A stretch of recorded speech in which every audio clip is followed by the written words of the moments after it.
د بنو سره اړوند بکخیل وزیر سیمه کې د جوارو په بامبل او د بیرې په ګل پسې د ډیرو لرو سیمونه د مچۍ ساتونکو دا ځل هم خپل فارمونه راوړي دي. د ګبین د مچیو سره د زرونو په شمیر خلک په کاروبار دي او دغه یو ګټور کاروبار ګڼلی شي. ولې له بده مرغه دا ځل د ګبین د مچیو ساتونکي د سختو توانونو سره مخ شوي دي. په فارمونو یې لګېدلی مرض یو وبایي شکل اختیار کړی دی.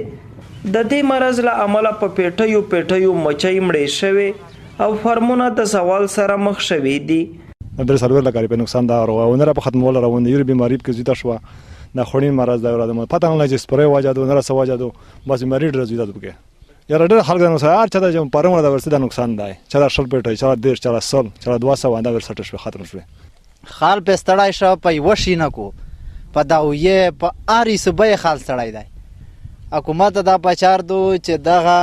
څه طریقه در جوړه کو دا غټ کاروبار دی کنه لشي کاروبار خنه دی. د ګبین د مچیو ساتونکي وایي که د دې مرض وجه په فصلونو د زهرو او دوایانو اچول کې دی شي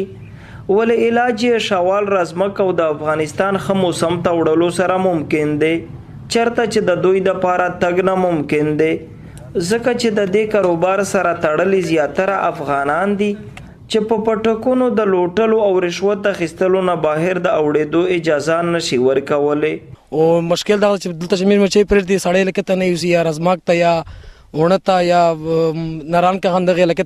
دغه د وجه نه مې ډېر نقصان دی 50 پټې مړی شولی ولته ډېر بیماري خپله کړې وي او بل ډېره خرچه مې شپه وکړي دغه د وجه نه دا مچۍ مخشه نرته سي او ګبینه نرته کړي. د ګبین د مچیو ساتونکي دا هم وایي که حکومت او د سیریکلچر محاکمه د دې مرض د مخنیوي دپاره کوټلي ګامونه پورته نه کړي نو غالب امکان دی چې خلک به د مجبورۍ نه هم د مچیو د ساتلو د ګټور کاروبار نه لاس په سر شي. ګوهر وزیر، خیبر نیوز، بنو.